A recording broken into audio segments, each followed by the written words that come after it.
Imer Noticias presenta. Muy buenas tardes, bienvenida, bienvenido, bienvenide a El Acento, tu punto de referencia. Hoy es el martes 29 de abril de 2025. Es un día nutrido en términos de información. Hubo un simulacro nacional para una eventualidad de un sismo magnitud 8.1 y en las zonas costeras la eventualidad también de un tsunami. La participación estuvo importante. Tendremos todos los datos un poco más adelante. Sin embargo, lo que hay que destacar es que sí, los mexicanos tenemos una cultura ya muy arraigada de protección civil, especialmente en materia de sismos, pero no hay que bajar la guardia. No hay que bajar la guardia. Recuerde usted, si nos escucha en Ciudad de México o en las ciudades que tienen la alerta sísmica instalada, que el aviso es de 52 segundos. En este lapso hay que evacuar con todos los protocolos que ya los sabemos, sin correr, sin gritar y sin empujar. Pero tenemos 52 segundos antes de que empiece el movimiento telúrico, que es para lo que sirve la alerta sísmica. De cualquier manera, pues hoy se llevó a cabo este simulacro y también hoy hubo información importante en materia de uno de los casos pues más polémicos, para ponerle este adjetivo y no utilizar otros que le corresponden, sobre el hallazgo de un campo de entrenamiento en Jalisco que fue utilizado como base de una de las más recientes campañas sucias de desinformación, mentiras, manipulación y violencia en las redes sociodigitales, que aprovecharon el dolor de miles de personas que han perdido a sus familiares o seres queridos, que los tienen desaparecidos, y que fue utilizado por grupos políticos para tratar de ganar algún respaldo electoral, lo cual pues se ha demostrado que no funciona de esa manera. Hay información actualizada sobre eso y, por supuesto, lo que pasó en Canadá, donde, como se preveía, el primer ministro McCartney ya ha sido prácticamente reelegido y va a llevar la conducción de Canadá en los próximos años. De todo esto y más, como se dice, como de todo como en botica, o el surtido rico, como eran las galletas de hace tiempo que usted veía, tenía de todo, de así exactamente igual estamos este martes 29 de abril. Comenzamos. Concluye el fiscal general de la República, Alejandro Gertz Manero, que el rancho Izaguirre en Jalisco no era utilizado como crematorio por el crimen organizado y sí era un lugar de adiestramiento utilizado por el cártel Jalisco Nueva Generación. El gobierno federal informó que ya recibió más de 430 millones de medicamentos y reveló que una empresa ya fue inhabilitada por la compra irregular a sobreprecios de medicamentos. Miles de personas desalojaron inmuebles, oficinas y comercios esta mañana tras activarse en punto de las 11:30 horas la alerta sísmica como parte del primer simulacro nacional. Durante 2024, México se mantuvo como uno de los 10 países con más solicitudes de asilo y refugio. En total, la Comisión Mexicana de Ayuda a Refugiados recibió 78,900 peticiones. Así lo revela el informe Un Hogar en México, presentado por ACNUR, la Agencia de la ONU para los Refugiados. Estados Unidos quiere nuestra tierra y nuestros recursos. Eso jamás pasará. Esto afirmó el primer ministro canadiense Mark Carney, quien se declaró ganador en las elecciones federales. Carney afirmó que la anterior relación con Washington, basada en una integración cada vez mayor, ha terminado.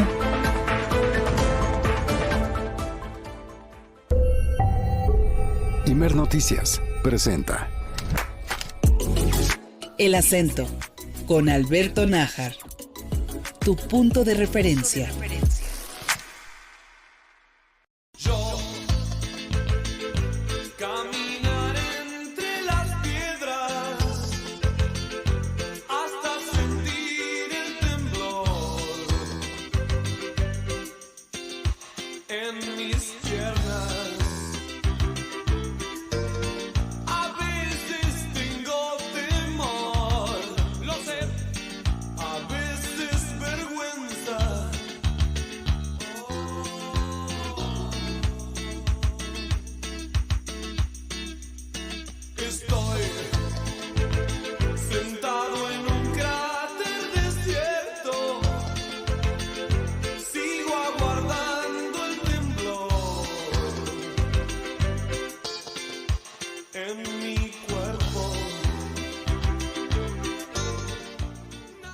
Claro que sí, es el inolvidable, el necesarísimo Gustavo Cerati con esta canción de Soda Stereo, Cuando pase el temblor, muy ad hoc, no necesariamente la letra se refiere a otra cosa, pero pues lo que para nosotros significa es lo que le comentaba, el simulacro de hace una hora, un par de horas, hora y media más o menos, que fue en todas las ciudades de la República Mexicana. 14,000 altavoces se sumaron a la alerta sísmica y los teléfonos celulares también emitieron un sonido particular en los que, para quienes vivimos en el Valle de México. Este simulacro que, como le digo, tendremos las cifras de la participación y cómo se comportaron los ciudadanos ante este ejercicio que debemos tener todos muy, muy presentes, todos los detalles un poquito más adelante. Mientras tanto, pues escuchamos esta canción, como le digo, una de las más icónicas de Soda Stereo, Gustavo Cerati, que lamentablemente pues nos dejó en este espacio astral el 4 de septiembre de 2014. Muy pronto para los genios como este vocalista argentino. Le quiero mandar un abrazo a todos los que nos escuchan en la República Mexicana a través de la cadena de emisoras del Instituto Mexicano de la Radio y la cadena del Sistema Nacional de Noticiarios. Saludos desde el cuarto piso de la torre de radiodifusoras del IMER en el pueblo de Joco, en el sur de Ciudad de México. Aquí en cortito, Rafael Rosales en la operación y José Luis Plasencia en la producción. Yo me llamo Alberto Nájar. Hacemos una pausa y volvemos. Entre las piedras hasta sentir el temblor en mis piernas. A veces tengo temor. Mire, antes de irnos a la pausa, fueron 30 millones de personas las que participaron en el simulacro. Ahora sí, sigamos temblando. Estoy sentado en un cráter desierto, sigo aguardando el temblor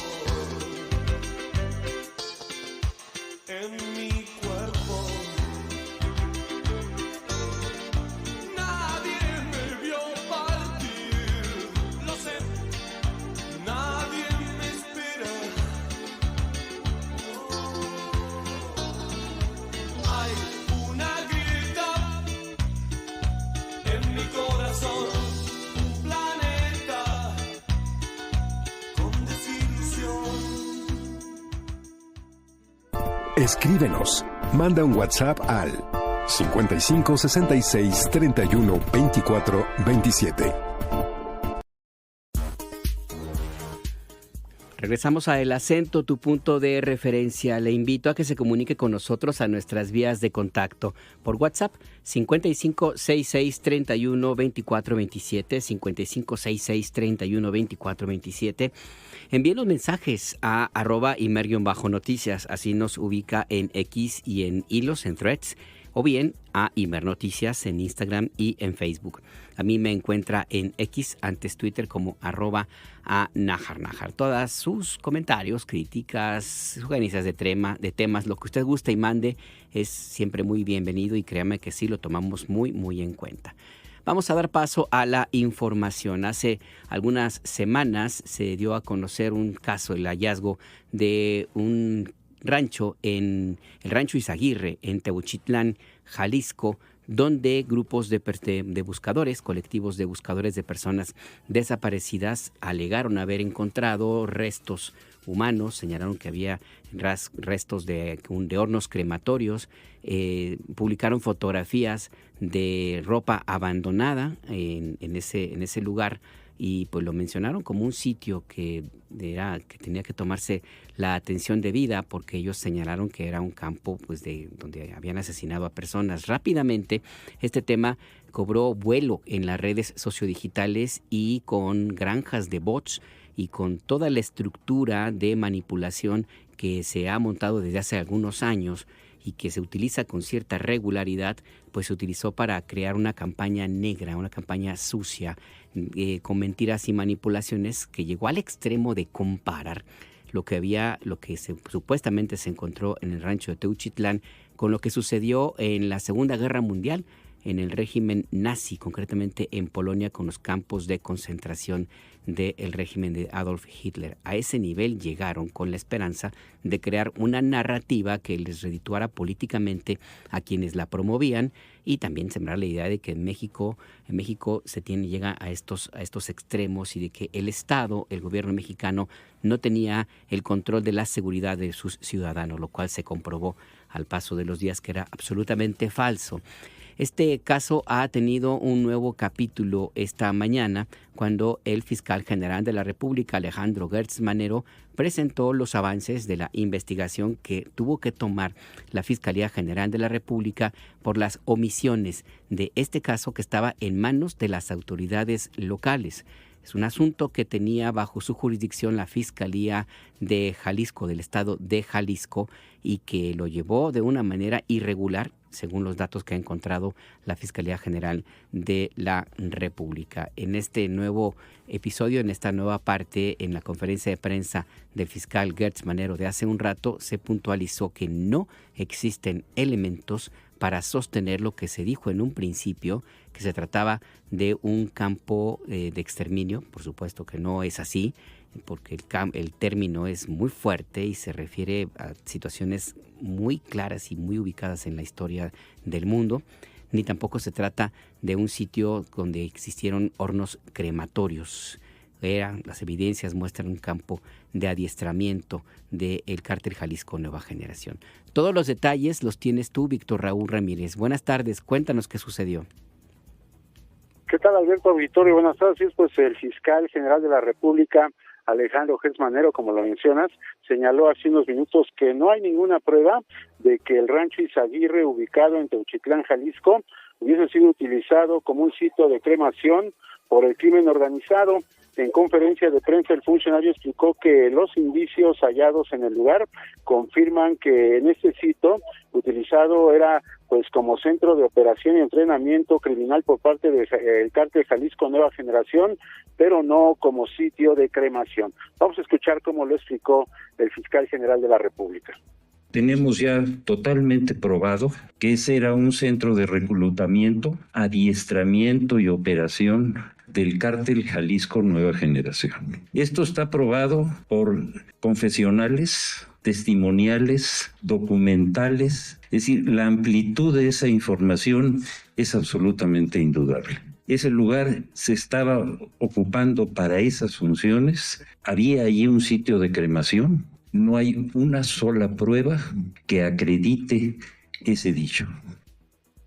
El titular de la Fiscalía General de la República explicó que desde el año 2021 las autoridades locales del estado de Jalisco recibieron reportes de que el rancho Izaguirre era utilizado como centro de entrenamiento, pero nunca hicieron nada al respecto. Vamos a escuchar nuevamente. Y tenemos pruebas desde 2021 en que la Comisión de Derechos Humanos de Jalisco le informó a las autoridades locales de esa población lo que estaba ocurriendo ahí. No hicieron nada. Esto ocurrió hasta 2024, cuando las fuerzas federales, acompañadas de autoridades del Estado, tuvieron el enfrentamiento que ustedes ya conocen, donde hubo la detención de 10 personas y el encuentro de dos personas que estaban secuestradas y una persona que estaba emplayada ya muerta.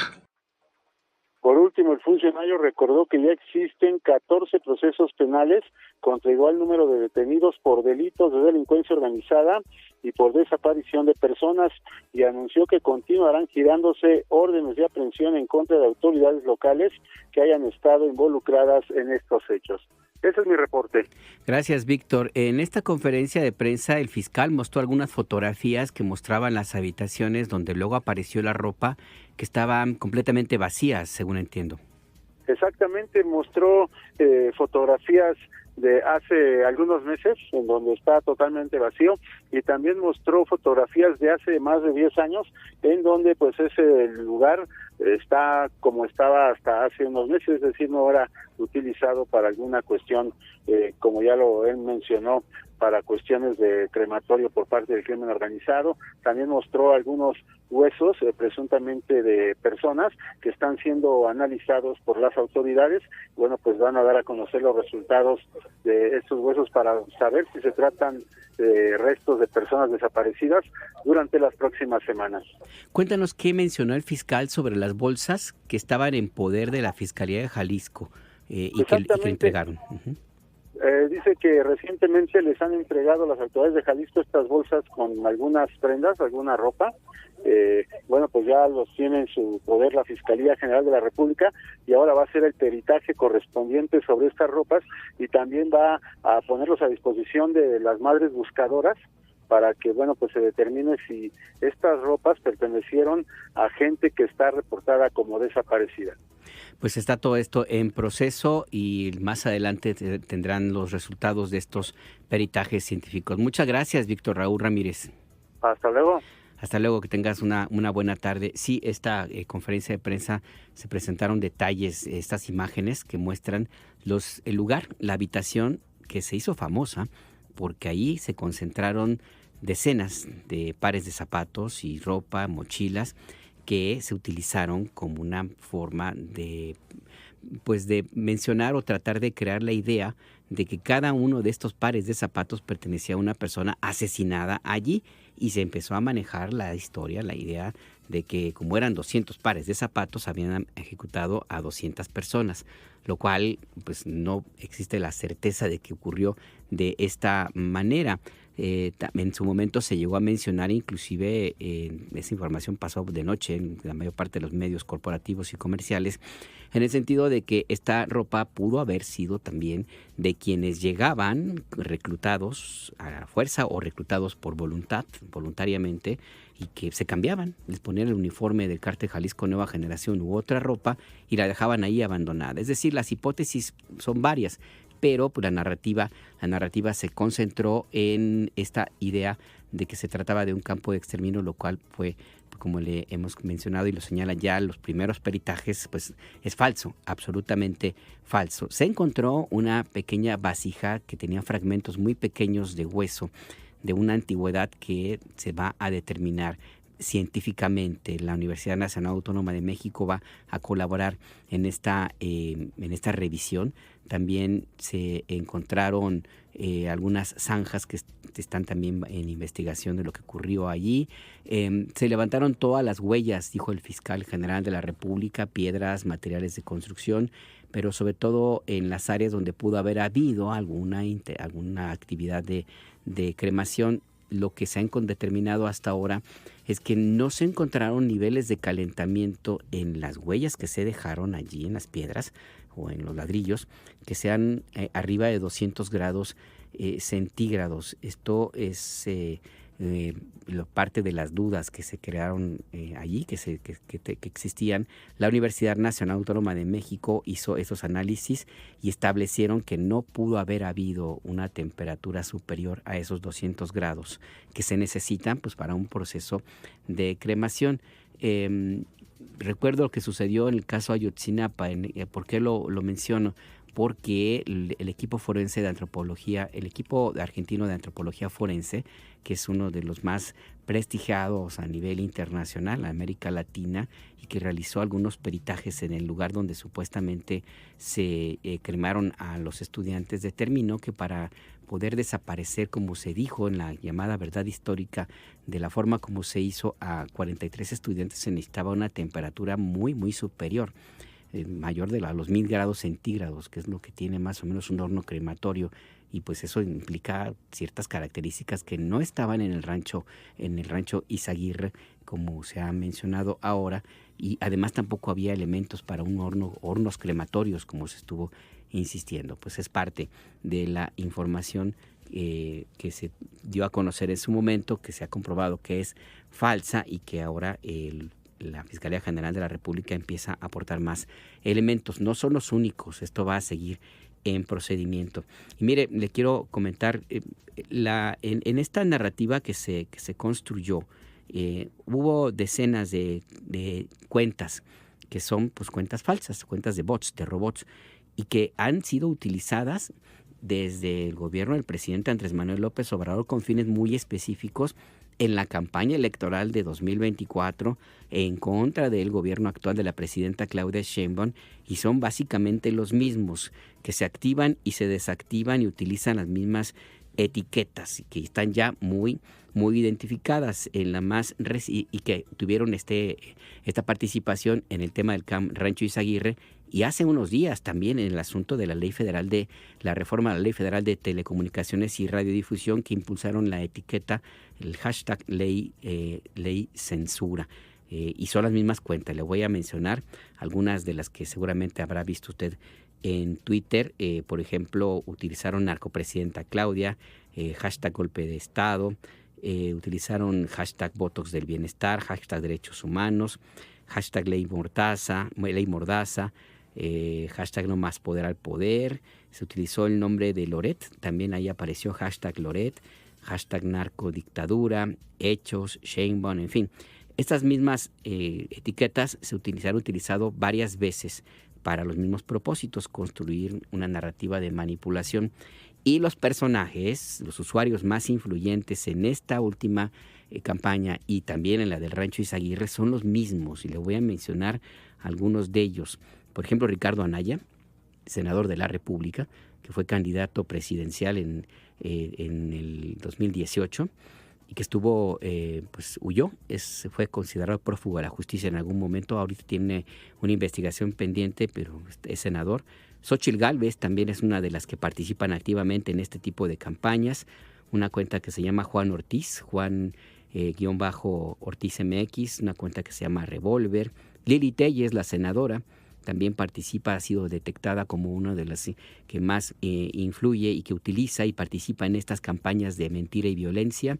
También Sociedad Civil México, esta cuenta también que está ahí. Héctor de Mauleón, el periodista Héctor de Mauleón, también participa en estas campañas de manipulación, al igual que Jorge Triana, un legislador panista, y otro que se hace llamar Van Pipe, que tiene ya varios años en la misma tesitura. Hay pues parte de lo que está del otro lado, lo que hay más allá, la letra chiquita de informaciones como las que le acabamos de presentar y que pues están ahí presentes. Vamos ahora a otros temas. Investigación de irregularidades de empresas farmacéuticas.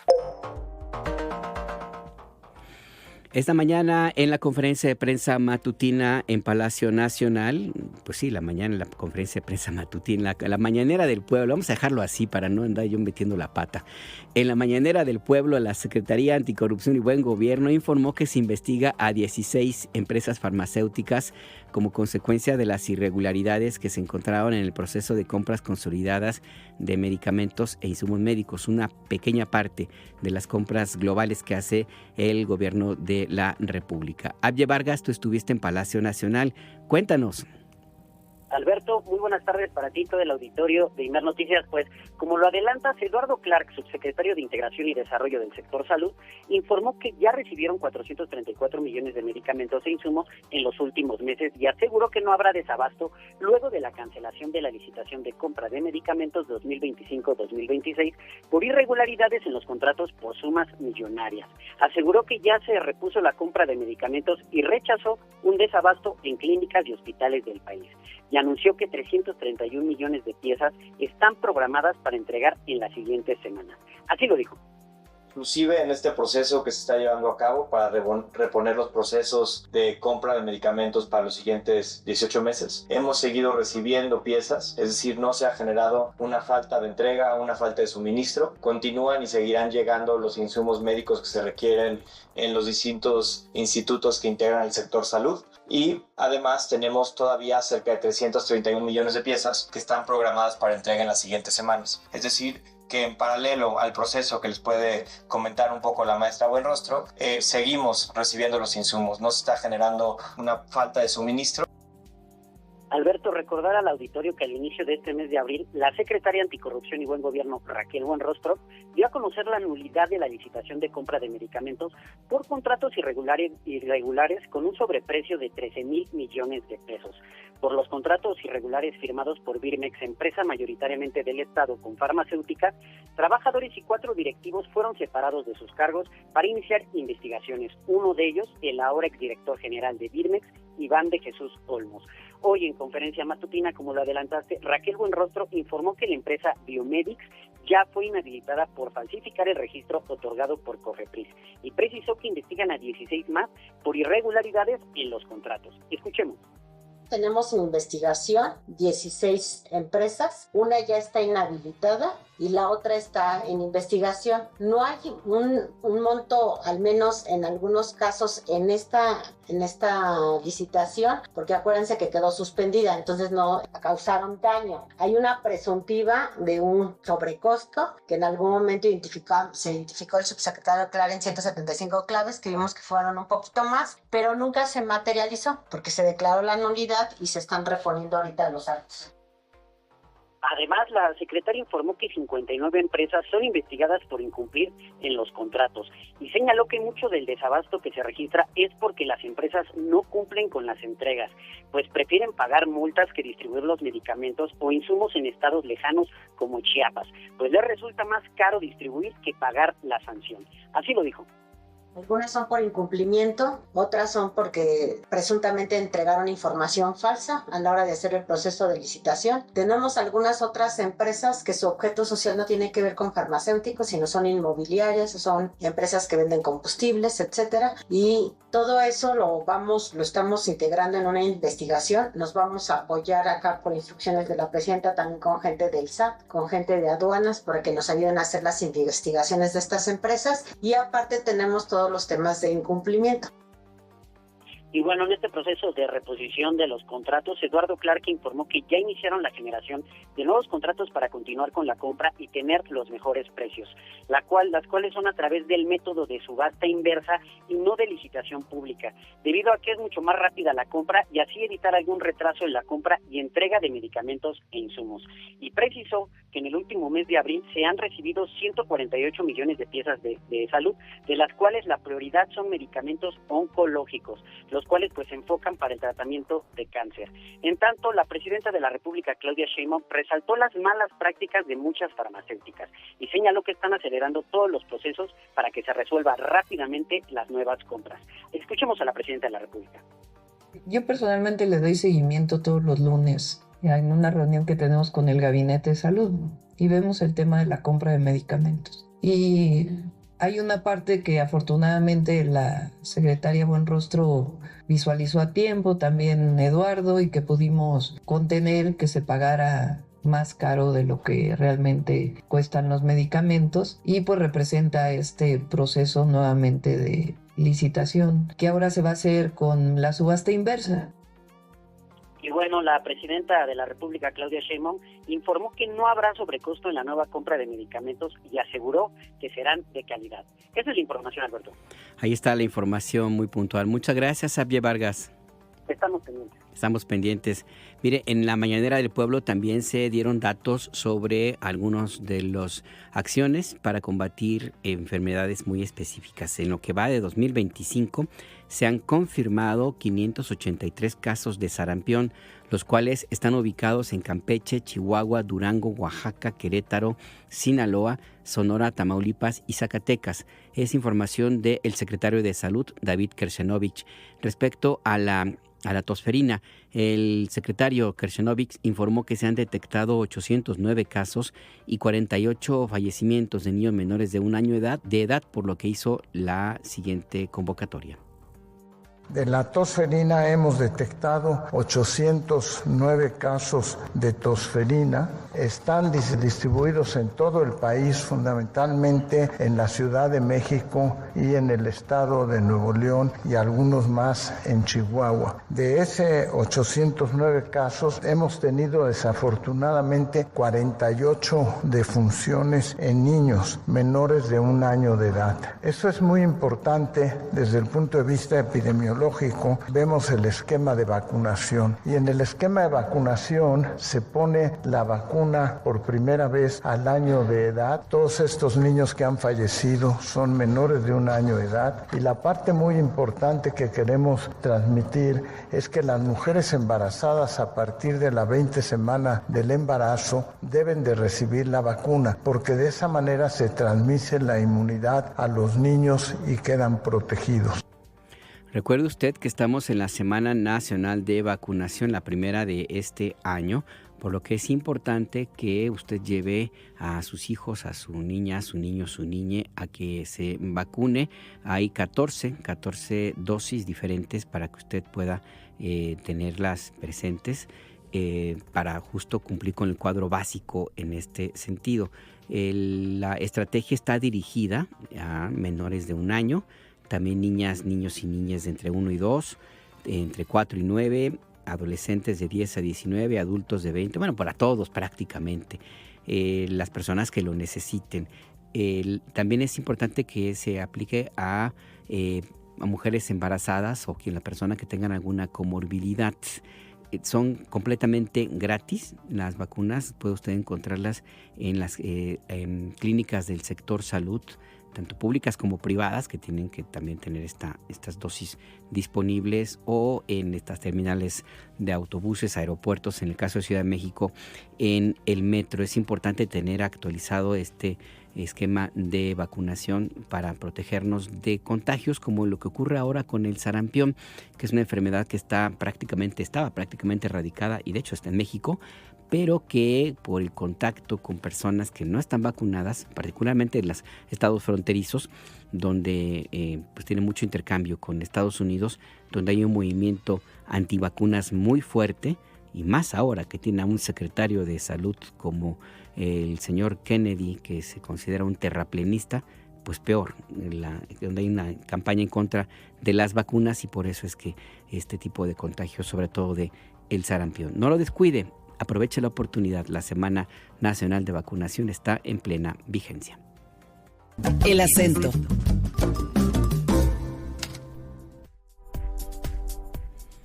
Y a propósito de este simulacro nacional, la secretaria de Gobernación, Rosa Isela Rodríguez, dijo que el gobierno de México tiene toda la capacidad técnica, humana y logística para actuar ante una emergencia. Escuchemos.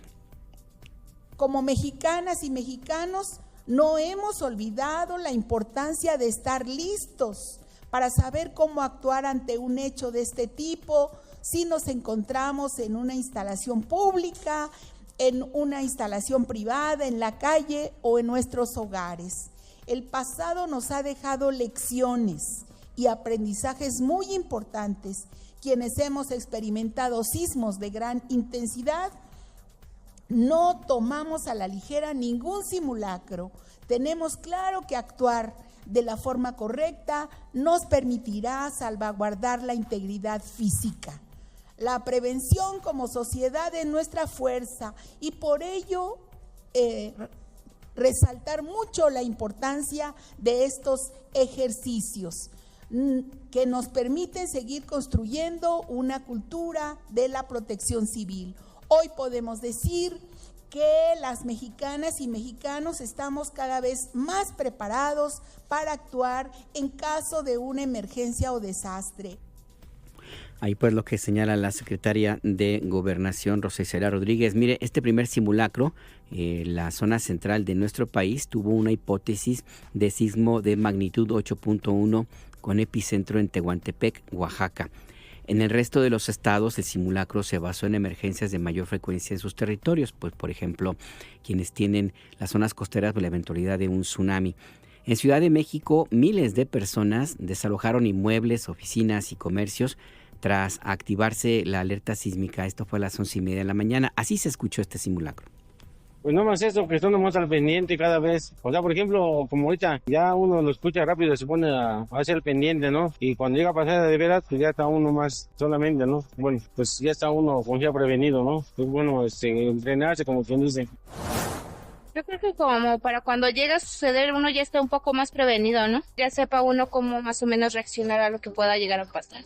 Pues más que nada mantener la tranquilidad, ¿no? Para no asustarme yo y exactamente para no espantar a la gente. Tener la calma. Híjole, pues yo creo que nos llenamos de emociones. En lo personal es como algo que no nos gustaría que pasara, pero siempre hay que estar prevenidos ante esta situación.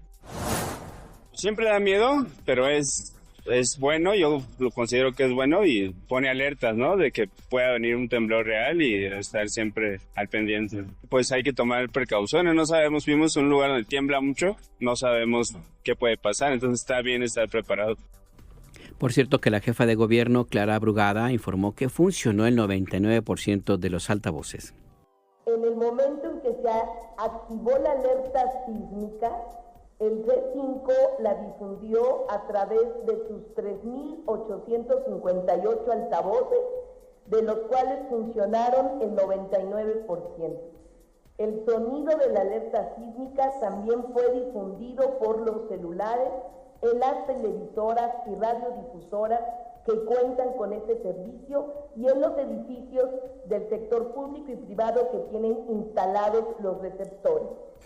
La presidenta Claudia Sheinbaum participó en su primer simulacro nacional como titular del Poder Ejecutivo. En redes sociodigitales escribió: fortalecer nuestra respuesta en situaciones de emergencia salva vidas, y acompañó su mensaje con fotografías de este ejercicio en Palacio Nacional, donde participaron 270 personas. Recuerde usted que a nivel nacional la participación fue de 30 millones de personas. Si usted participó en este simulacro, estaba en su oficina, seguramente le habrán tomado el tiempo el cual tardó usted en desalojar. Recuerde que son 52 segundos.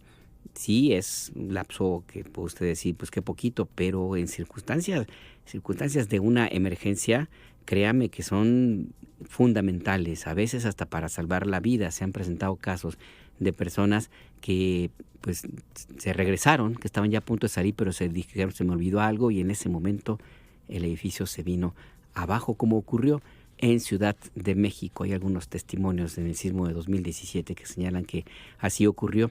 Y también es importante algo que luego de pronto se nos olvida, porque ya se da el ejercicio, termina y todo el mundo quiere regresar. No, hay que pasar un ratito, porque se tienen que hacer las revisiones del edificio. Se tiene que corroborar de que efectivamente no hay daños estructurales que pongan en riesgo la vida de las personas, porque también ya ocurrió en Ciudad de México, en un edificio que estaba en la colonia Roma Norte, que las personas pasó el sismo del 2017, sí fue bastante fuerte, y las personas regresaron, salieron, desalojaron sin problema, volvieron al edificio sin tomar las precauciones necesarias y ese edificio se vino abajo. Y sí, hubo ahí personas que perdieron la vida. Por eso es importante, todas las recomendaciones hay que seguirlas, no están allí nada más por cualquier cosa, sí tienen un sentido. Y sobre este punto en particular, la utilidad de los ejercicios como el que tuvimos este día, queremos conversar esta tarde con el licenciado Raúl Flores Mendoza, director de Protección Civil de la Dirección General de Análisis, Protección y Seguridad Universitaria de la UNAM. Licenciado, buenas tardes, gracias por esta conversación, le saluda Alberto Nájar. Hola, muy buenas tardes, Alberto Nájar. Un gusto a ti y a todo tu auditorio. Igualmente, primero cuéntenos cómo les fue ahí en las instalaciones universitarias con este simulacro. Bastante bien. Tuvimos una buena participación por parte de la comunidad universitaria en las diferentes escuelas y planteles que tienen a lo largo de toda Valle de México, la zona metropolitana, entonces bastante bien, e incluso en las instalaciones que están fuera de este Valle de México también participaron, con diferentes hipótesis, pero también se tuvo una buena participación. Yo comentaba la importancia de no perder de vista que las recomendaciones que se hacen, algunas ya tienen mucho tiempo, están por un propósito y que siempre es importante seguirlas. ¿Es así, licenciado? ¿Sí hay que seguir estos protocolos al pie de la letra?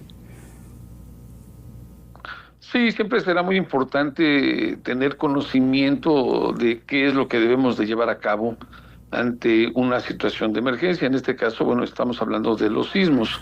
En la medida en que se tenga un mayor conocimiento, se difunda más entre la propia población, la comunidad, siempre será mejor. Y creo que tendremos la oportunidad de actuar de manera oportuna, como ya lo mencionaban hace unos minutos, aunque sean un tiempo corto, pero siempre teniendo el conocimiento de qué debemos de llevar a cabo o qué no debemos de hacer, también eso es muy importante. ¿Qué es lo que no se debe hacer, licenciado? Bueno, pues de entrada procurar estar en calma y no entrar en pánico. Sé que no es fácil, es una condición humana, pero en la medida de lo posible y en cuanto sepamos qué hacer, evitar caer en pánico, evitar correr, evitar entrar en crisis, ¿no? Y eso, bueno, pues nos puede permitir actuar de una mejor manera. Entonces, en la medida de lo posible, pues tratar de evitar y caer en ese tipo de acciones.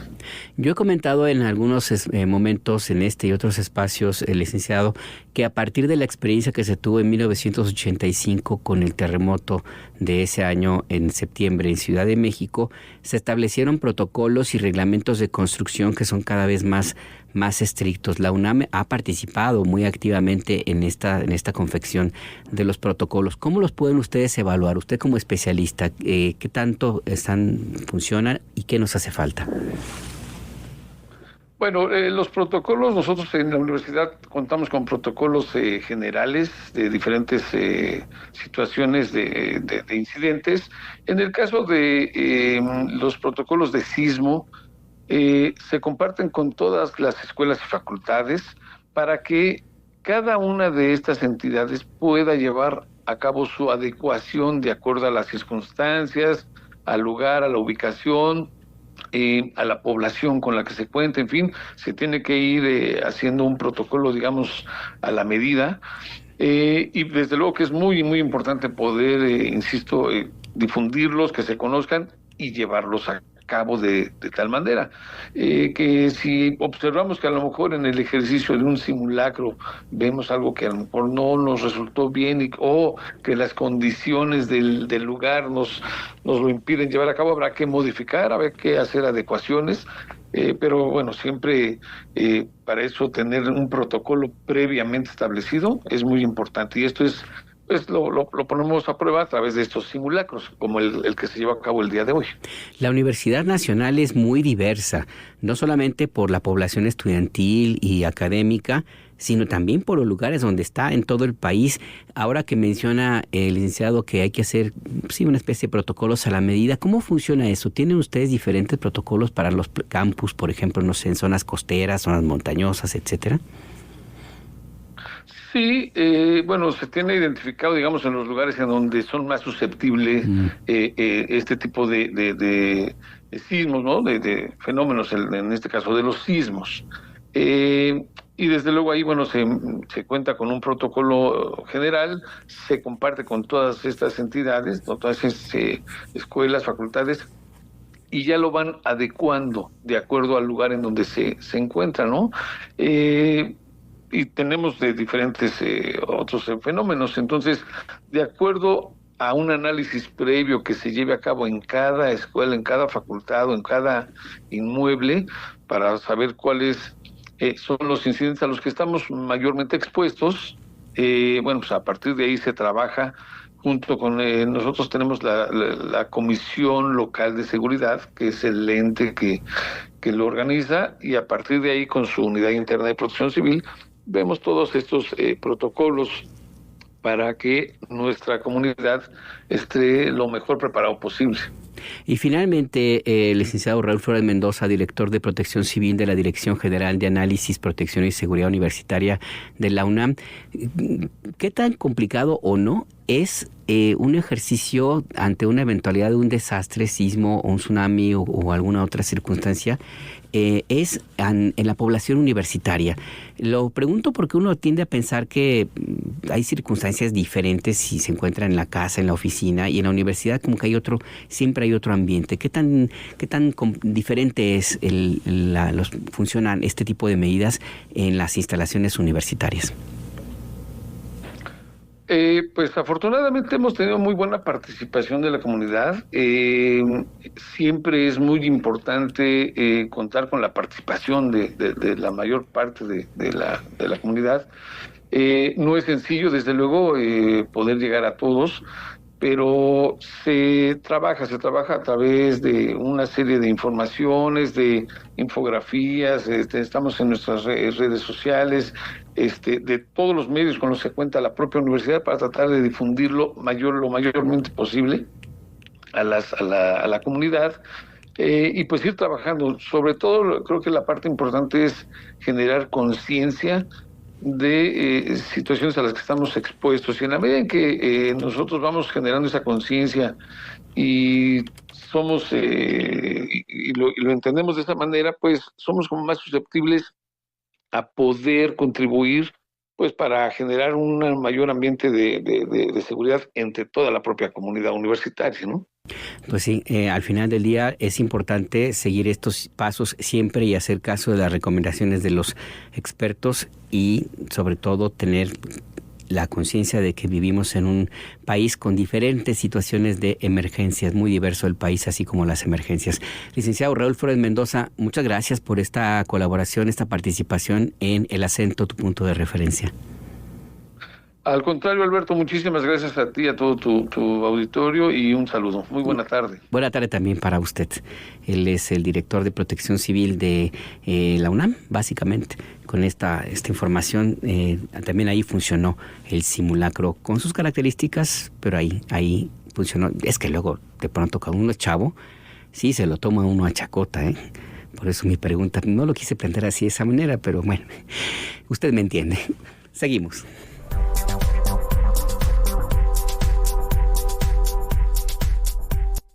FOBAPROA, ¿qué fue, cómo funcionó y a quiénes benefició?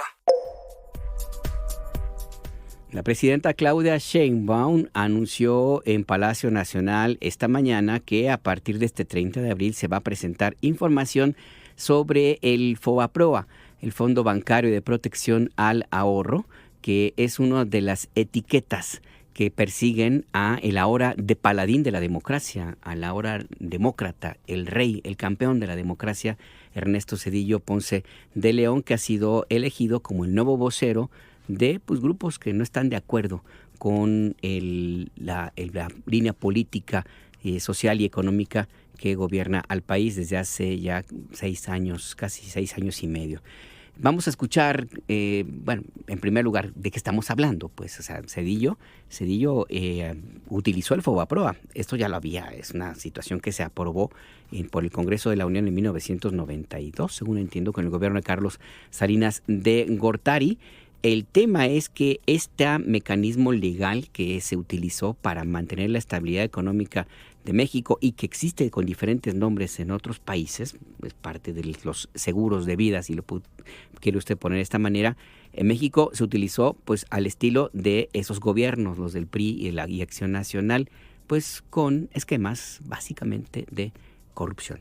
Escuchemos a Luis Camarillo, que nos cuenta qué es, cómo funcionó, qué fue, a quiénes benefició el FOBAPROA.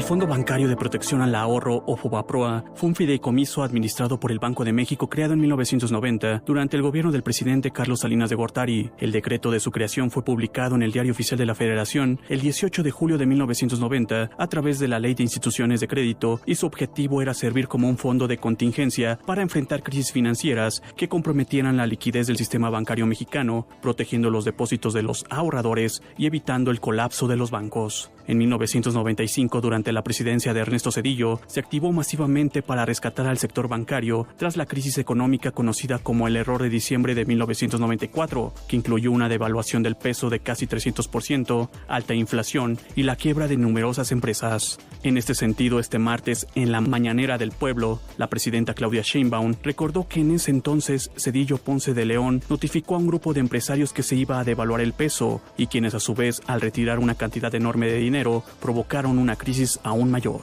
Dice él que fue revisado el FOBAPROA. Pues ¿cuándo? ¿Quién le cree? Él entra al gobierno, avisa a un grupo de empresarios que se va a devaluar el peso. Producto de esto sacan una cantidad de dinero enorme y provoca una crisis aún mayor de la que de por sí iba a ocurrir.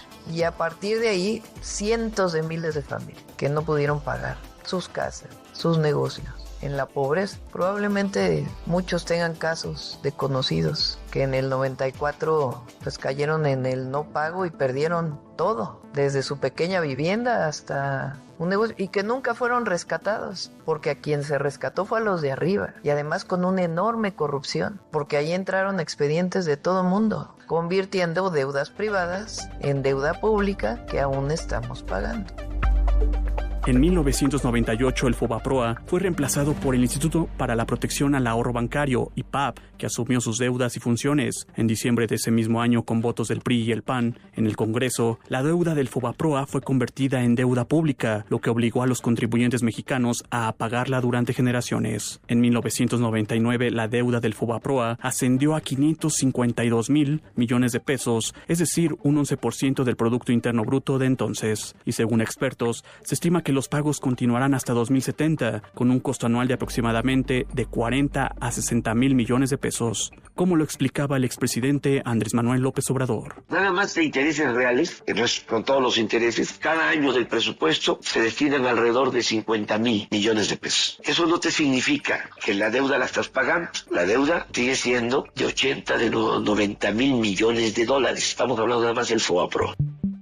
En ese sentido, la presidenta Sheinbaum Pardo explicó que cuando se aprobó el FOBAPROA, sí había de otra rescatar a los de abajo y no a los de arriba, y cuya consecuencia de este rescate bancario y convertir deudas privadas en deudas públicas ocasionó que miles de familias no pudieran pagar sus casas, sus negocios y entraran en la pobreza. Fueron tragedias familiares muy grandes. Incluso en aquella época, muchísimos mexicanos y mexicanas migraron a los Estados Unidos porque no encontraban alternativas. Personas que tenían un pequeño negocio, que vivían de él, que habían pedido un préstamo, y de pronto el préstamo se fue al cielo, no podían pagar, y entonces les quitaron sus negocios, la propia banca. O sea, fíjense, les quitan sus negocios, se rescatan con recurso público y nunca se les regresan los negocios que fueron recuperados por la banca. Y sí, pues podemos ver qué significaría, ¿verdad? Por lo menos hacer un homenaje a todas estas familias que no tuvieron responsabilidad y que sufrieron tanto.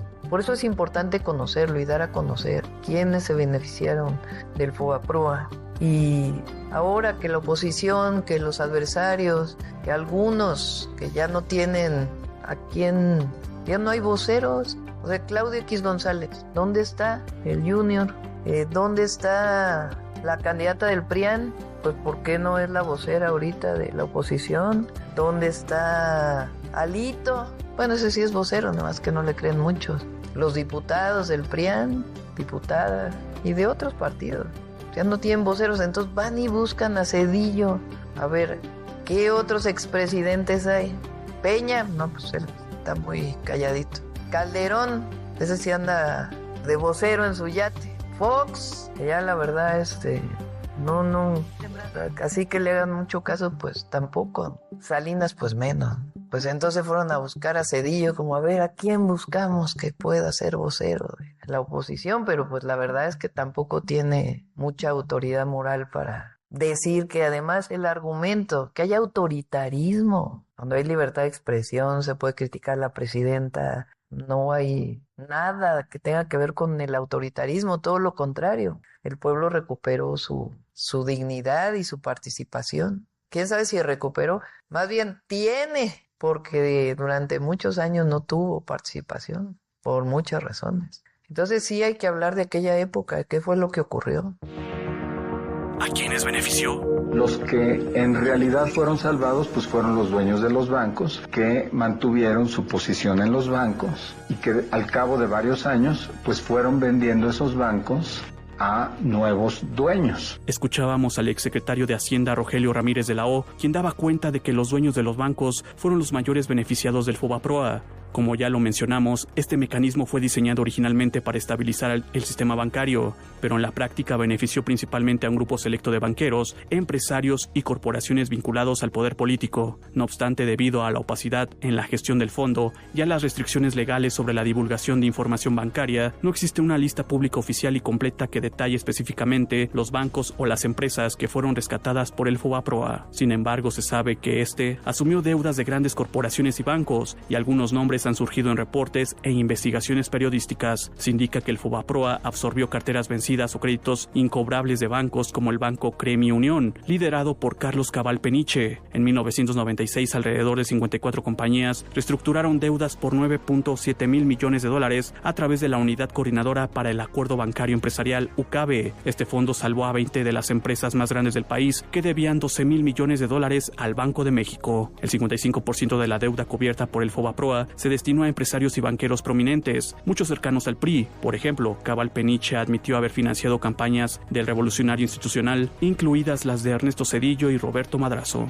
Además, la presidenta recordó hoy que el ex candidato presidencial del PRI, Francisco Labastida Ochoa, denunció que Ernesto Zedillo pactó la supuesta transición a la democracia con el gobierno de Estados Unidos a cambio de un préstamo de $50 mil millones.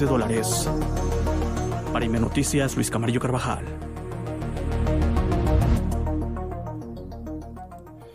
Bueno, ahí lo que fue el FOBAPROA, de hecho sigue existiendo, se va a terminar de pagar en el 2042.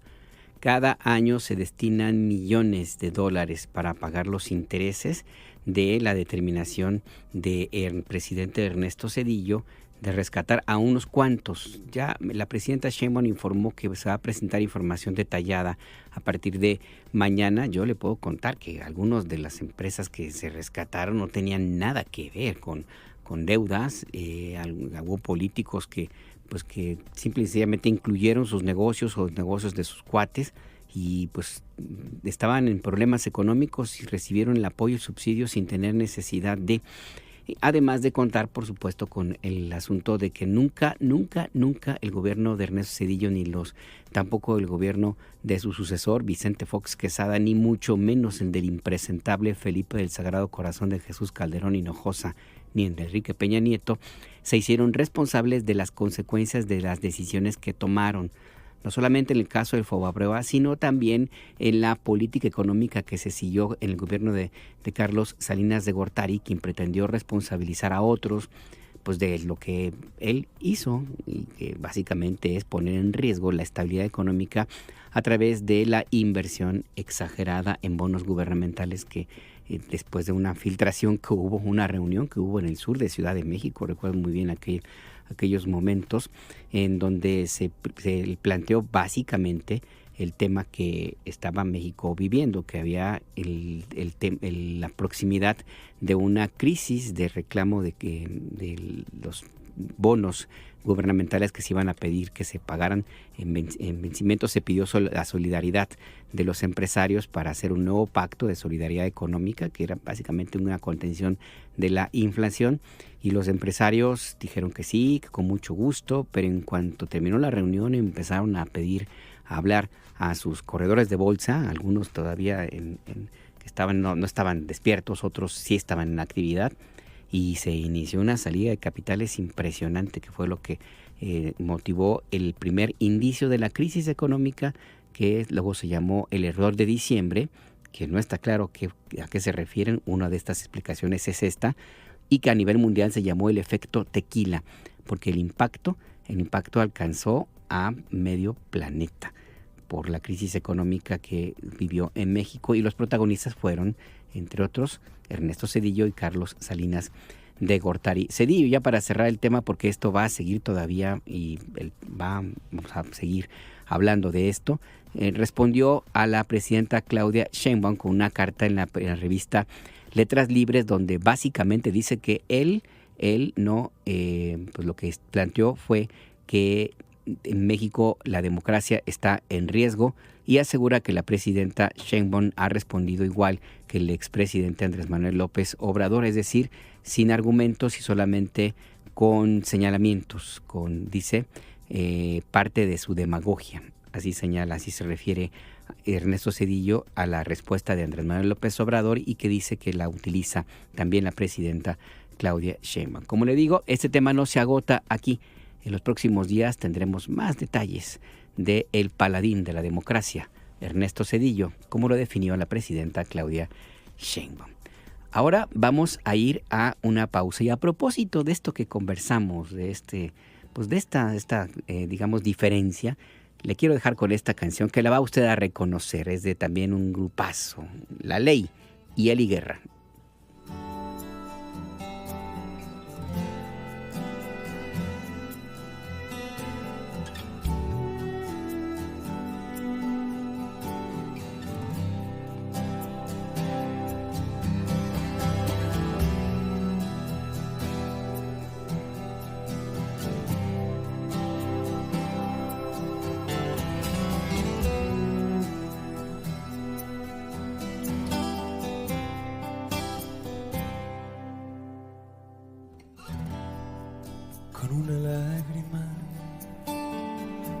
Sobre tu piel, olvidé la grieta que dejó tu amor, pero ese instinto taurino de tu ser me obligó a soltarte tiernamente.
Escríbenos, manda un WhatsApp al 55 66 31 24 27.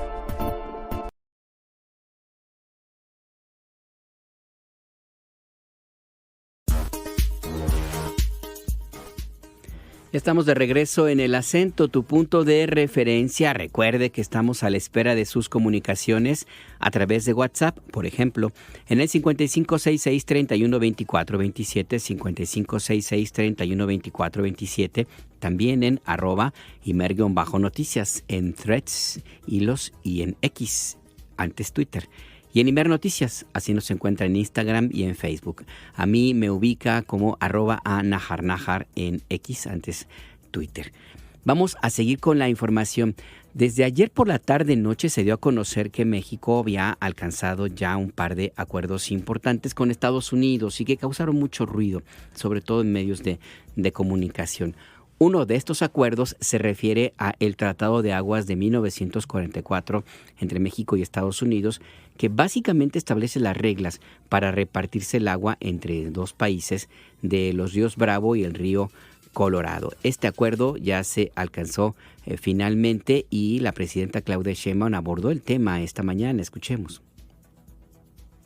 Se hizo una revisión por parte de las áreas técnicas de cuánta agua hay disponible en las presas para poderlo conocer. Y después, vamos a decirlo, se entrega la cantidad de agua hasta donde se puede. Nosotros primero tenemos que garantizar el derecho humano, también el riego agrícola en varias zonas del país. Ayudó que en la parte, pues en Tamaulipas llovió recientemente, eso nos ayudó bastante porque no se va a tener que entregar tanta agua de las presas internacionales hacia Tamaulipas.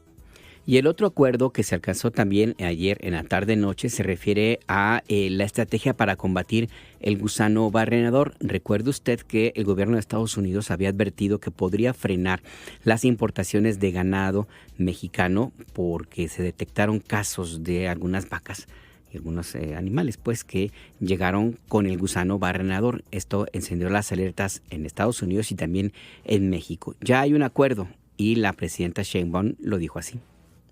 Esencialmente, ¿cuáles son los controles que está poniendo México que ya venían de antes para que no se introduzca esta plaga hacia Estados Unidos? Que son mecanismos internacionales que están pactados y que pues nosotros ya venimos haciendo, pero que no había la suficiente información. Bueno, ¿y de qué estamos hablando? ¿Qué es el gusano barrenador? ¿Cómo se reproduce? Se supone que México ya tenía esta plaga bajo control. De hecho, así ocurría.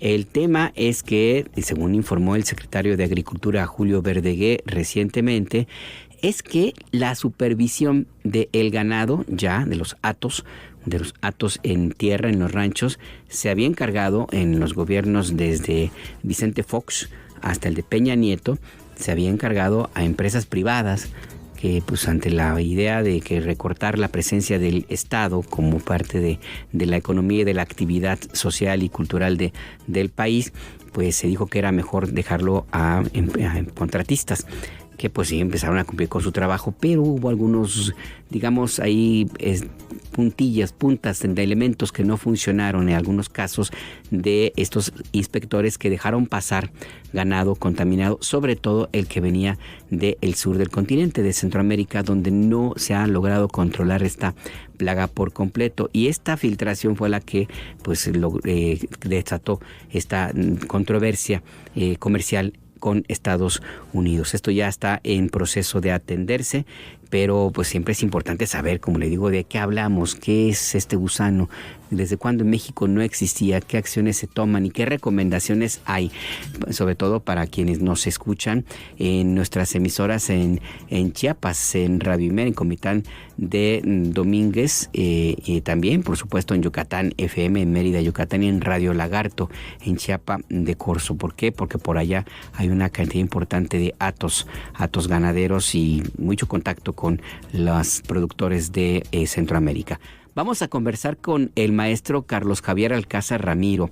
Él es encargado de la coordinación operativa de la CPA en la Dirección General de Salud Animal de Senacica, el Servicio Nacional de Sanidad, Inocuidad y Calidad Agroalimentaria. Maestro, buenas tardes. Gracias por esta conversación. Le saluda Alberto Nájar. Hola, ¿qué tal? Muy buenas tardes. Un gusto estar con ustedes. Maestro, igualmente le escuchan en este momento nuestra audiencia en todo el país, pero particularmente tenemos audiencia, emisoras en Chiapas y en la frontera con Guatemala, donde existe un contacto importante con productores de ganado de Centroamérica.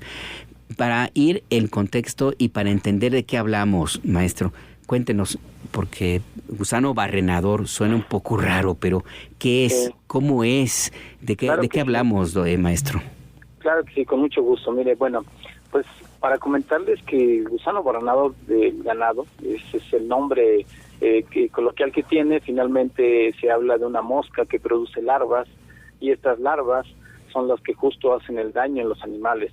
Quiero aclarar que esta enfermedad, el gusano barrenador del ganado, no estaba presente en México.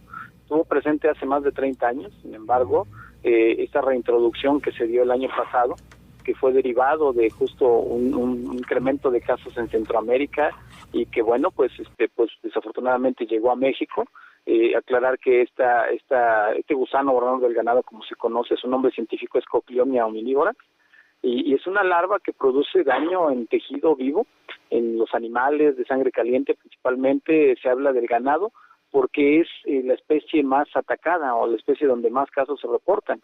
Sin embargo, cualquier animal de sangre caliente puede ser susceptible de una infestación, incluyendo el ser humano, que por cierto, comentar que pues ya tenemos el primer caso identificado en México, una señora en la costa de Chiapas, y que esa situación pudiera presentarse en algún otro momento, porque desafortunadamente el gusano borrano del ganado, la mosca, es atraída por heridas. Quiero aclarar eso, que solamente se va a presentar una gusanera en algún animal o en alguna persona si hay una herida. Entonces, la mosca va a buscar dónde ovipositar, dónde poner sus huevos para poder continuar con el ciclo biológico. Estamos hablando de una plaga que de alguna manera pues tiene gran impacto, porque no solamente afecta a los animales domésticos, puede afectar a los animales silvestres, al ser humano, y que basta con que exista una herida para que la plaga pueda llegar, la mosca oviposite y se desarrolle. Cada una de estas moscas que ovipositen una herida puede producir hasta 300 huevos. Estos huevos se van a convertir en larvas, hacer el daño, y una vez que estas larvas concluyan con su etapa de larva, se van a convertir en futuras moscas. Entonces, cada mosca puede producir hasta 300 moscas, y en cada una mosca puede ovipositar hasta 5 veces. Entonces, es una cantidad importante. Esta plaga pues tiene de alguna manera predilección por climas pues tropicales, como lo que tenemos en el sureste, y bueno, lo que va a buscar es tener el ambiente y las condiciones, sobre todo que existan animales que estén expuestos, que sean susceptibles. Entonces, aquí algo importante que debemos de tener en cuenta es que si nosotros tenemos un buen manejo con los animales, curamos las heridas, vamos a evitar que esta mosca pueda seguir reproduciéndose. Tenemos que tener mucha conciencia de que todos los animales deben de curarse las heridas, los animales recién nacidos sobre todo, curar los ombligos para evitar que esta mosca llegue y genere estos daños que se han visto, ¿no? Cuando habla de que hay ambiente que hace más propicio la existencia de la mosca, ¿qué hablamos? No sé, pienso que si el hato, la zona donde se encuentren los hatos tienen que estar debidamente limpios, o eso no tiene nada que ver. Más allá de climas tropicales también existe esta mosca, etcétera, maestro. Ok, perfecto. Sí, es importante mencionar eso. Cuando me refiero a ambiente, me refiero a la humedad, a la temperatura, a las condiciones, pues obviamente de alimentación para la mosca. La mosca se alimenta de floración, de plantas de alguna manera, de flores. Solamente que en una parte de su ciclo biológico ocupa a los animales, las heridas de los animales, para que sus larvas, su descendencia pueda crecer. Entonces va a buscar un sitio que le dé todas las condiciones para poder desarrollarse. ¿Qué le va a dar una herida? Pues le va a dar la temperatura, le va a dar el alimento, le va a dar el alojo, y entonces puede continuar con su ciclo. Entonces la mosca en sí va a buscar zonas donde haya humedad, donde haya temperatura, donde haya, por ejemplo, vegetación que sea necesaria para poder continuar con su vida. Pero dentro de esta parte, pues busca los animales susceptibles para que se pueda dar este crecimiento de las larvas. Ahora, maestro, ¿cuáles son, digamos, los síntomas? Las personas que nos escuchan, sobre todo en nuestras emisoras en Chiapas y que tienen ganado, ¿cuáles son los síntomas para saber si una vaca o un toro está contaminado con esta plaga? ¿Qué es lo que tiene uno que fijarse? Ok, bueno, debemos de tener mucha atención, poner mucha atención en animales que muestran un aspecto depresivo, o sea, animales que se ven aislados, que a lo mejor pueden dejar de comer, pero adicionalmente podemos detectar que está una herida supurando, que hay secreción, hay una herida, hay inflamación, hay presencia de sangre, y además esa herida no cicatriza. En condiciones normales, una herida pequeña con una cortadura de alambre, cosas de ese tipo, pueden sanar en cuestión de días. Sin embargo, cuando la mosca ya parasita esta herida, de alguna manera esta herida va a estar constantemente supurando. Hay presencia de líquido cero sanguinolento, o sea, líquido con presencia de sangre, puede haber líquido amarillento, y entonces eso lo vamos a notar en los animales o algunos abultamientos que se dan. ¿En dónde encontramos principalmente esto? Les digo, en primer lugar son ombligos. Los ombligos, una vez que nace el becerro, obviamente hay presencia de sangre y exudados en el ombligo, entonces eso atrae a la mosca y vamos a observar el ombligo inflamado. Los animales van a estar renuentes a querer comer, a moverse, y entonces ahí es cuando revisamos el animal y encontramos. Ahora vamos a observar que hay movimiento. Esta herida no va a cicatrizar rápidamente. Entonces, cuando nos damos cuenta, va a haber una cantidad importante de larvas. Entonces van a empezar a salir larvas, que por lo general estas larvas buscan enterrarse dentro de la herida. O sea, no van a estar superficiales, sino que van a estar adentro. Entonces, cuando nosotros inspeccionamos esa herida, vamos a encontrar las larvas ahí. Y finalmente, maestro Carlos Javier Alcázar Ramiro, ¿los humanos también estamos en riesgo? Pienso en personas que trabajan con los animales que están ahí en contacto permanente o que están en las zonas donde hay mosca y que de pronto puedan tener alguna herida. ¿También están en riesgo? ¿Y qué pasa? Sí, bueno, en este sentido, hablando de la población humana, pues sabemos que es más fácil que una persona se pueda dar cuenta inmediatamente cuando tiene una herida y haga curación. Sin embargo, zonas rurales donde los servicios médicos no son tan cercanos pueden ser más susceptibles, porque una herida, sobre todo en personas que de alguna manera son de edad avanzada o desatendidas de alguna manera, que no tienen servicio médico cercano, pueden tener una herida y que no se den cuenta, y en cuestión de días ya puede presentarse una miasis, o sea, una gusanera en esa herida. Entonces, ¿qué se recomienda? Que estén atentos, que si hay, sobre todo en la parte sur, donde ya sabemos que hay casos, todas las personas, cualquier herida, también tienen que tener mucho cuidado en poderse desinfectar completamente la herida, poderse cubrir y evitar que la mosca llegue a esos sitios. O sea, sí es de riesgo, pero tampoco es para alarmarse, ¿no? Para pensar que en cualquier momento cualquier persona puede ser infectada por gusano barrenador o que va a ser una invasión, ¿no?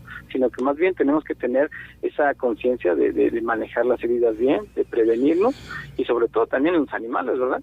Entonces la mosca puede andar en zonas donde hay estas condiciones de vida para la mosca, ¿no? La mosca por sí sola se mueve a distancias de hasta 10 kilómetros, entonces va a buscar donde haya un sitio para poner ovipositar, para donde poner sus huevos. Entonces sí tenemos que tener mucha conciencia en la curación de heridas. Eso es lo principal, la curación de heridas, y detectar y notificar oportunamente si hay un caso. Pues todas las recomendaciones son importantes, y sobre todo para quienes, como le comento, que nos escuchan en zonas con riesgo, como es el caso de Chiapas, pues que tengan muy presente todo esto que puede ocurrir y pues saber exactamente cómo reaccionar y tener la atención inmediata. Maestro Carlos Javier Alcázar Ramiro, muchas gracias por esta conversación. Sí, quisiera que me permitieran, por favor, dar un mensaje último, y sobre todo un teléfono. Mire, el Senacica trabaja bastante fuerte, una campaña de difusión para poder concientizar a la población a que tiene que notificar, y entre otras acciones que realiza el Senacica en control de la movilización y sobre todo en la detección oportuna. Y para tal efecto quisiera yo darle un teléfono de emergencia donde cualquier persona que detecte algún animal con las características que mencioné anteriormente lo notifique. Nosotros damos la atención a estos animales, es gratuita, no tiene ningún costo, tratamos todos los animales y damos las recomendaciones necesarias. El teléfono de emergencia, si me lo permite, es el 800-751-2100. Lo vuelvo a repetir, es el 800-751-2100.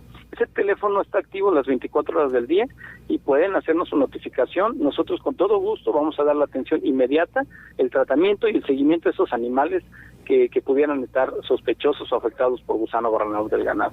Pues ahí está también una vía de contacto directo para estas emergencias. De nuevo, muchas gracias, maestro, y que tenga buena tarde. Al contrario, gracias por el espacio. Buenas tardes. Hasta pronto. Él es encargado de la coordinación operativa de la CPA, Dirección General de Salud Animal de Senacica. El Senacica es el Servicio Nacional de Sanidad, Inocuidad y Calidad Agroalimentaria. Pues sí, ya escuchó usted, toda precaución es poca, como dice el clásico. Seguimos. El futuro de Canadá en los liberales.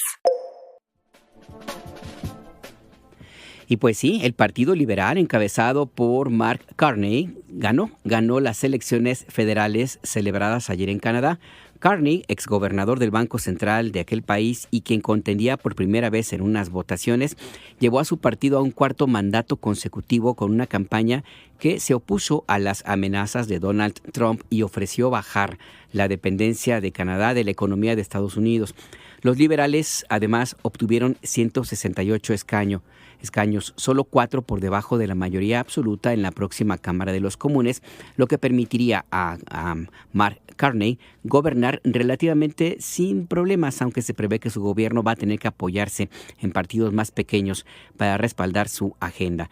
En su primer discurso tras conocer los resultados, Carney prometió no intimidarse ante el presidente Donald Trump y reiteró su postura contra los aranceles y las sugerencias de anexión por parte del magnate republicano. Esta madrugada, en un acto en Ottawa, Carney dijo que la anterior relación con Washington, basada en una integración cada vez mayor y que encabezó en su momento por Justin Trudeau, y esta relación ya terminó. Sin embargo, anunció que se sentará a negociar con Trump como lo hacen dos naciones soberanas y reiteró su llamado de unidad a los canadienses ante las amenazas de Donald Trump.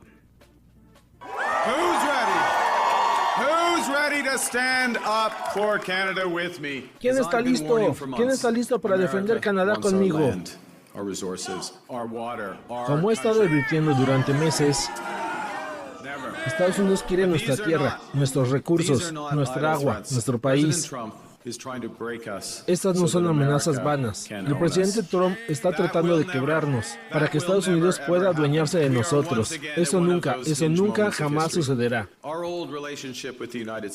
Estamos de nuevo en uno de estos momentos bisagra de la historia. Nuestra antigua relación con Estados Unidos, una relación basada en interacción cada vez mayor, ha terminado.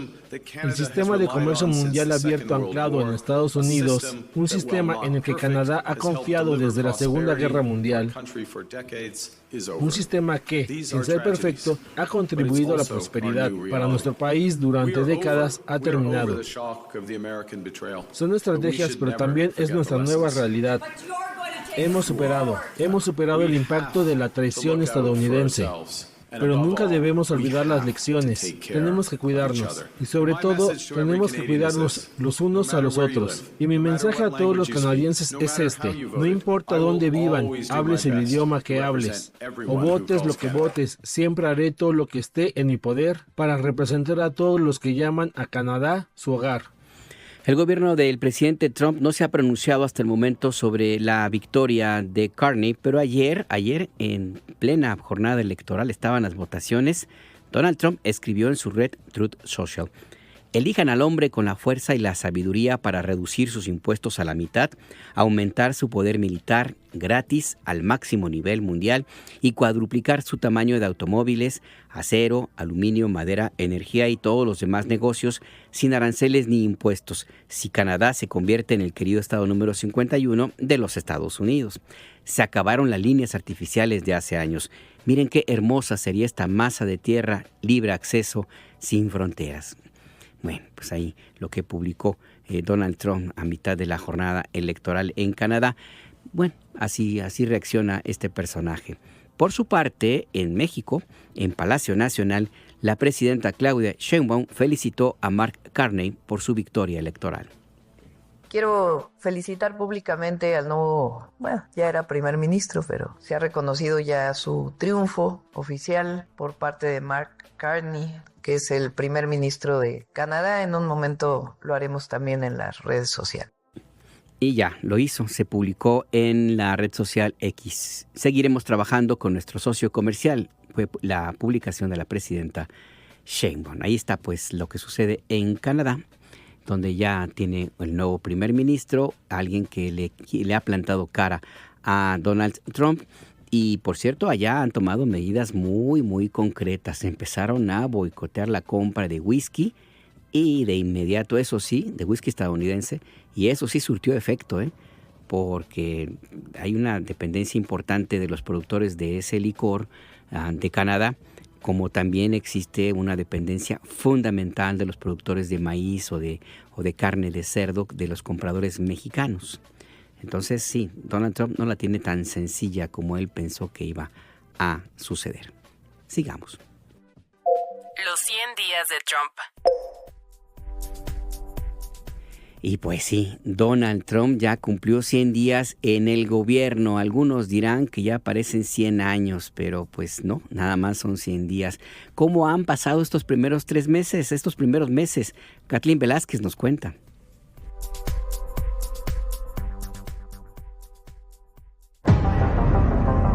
El pasado 20 de enero, el presidente de Estados Unidos, Donald Trump, llegó por segunda ocasión a la Casa Blanca. Junto con él, llegó un endurecimiento en las políticas promovidas por Washington en materia de salud, educación, derechos humanos, economía, migración e institucional.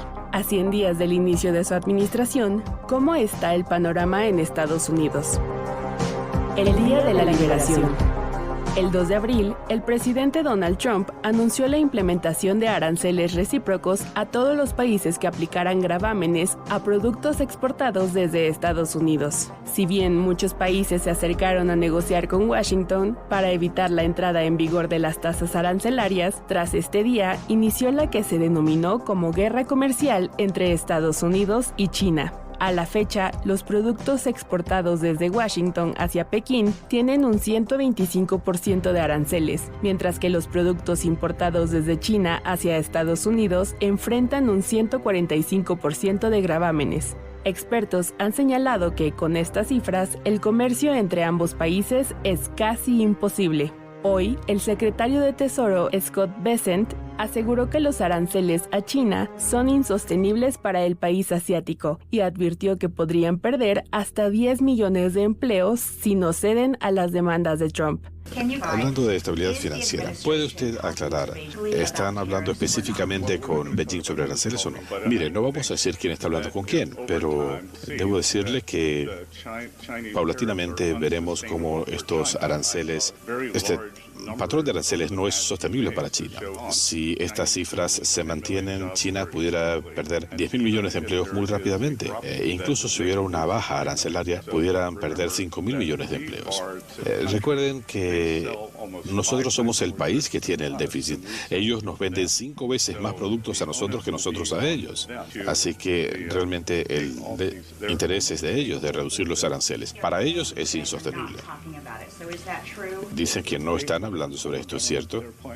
Ellos funcionan diferente en su gobierno, le hablan a una audiencia diferente, así que no voy a entrar en los detalles de quién está hablando con quién, pero como he dicho, creo que para los chinos estos aranceles son insostenibles.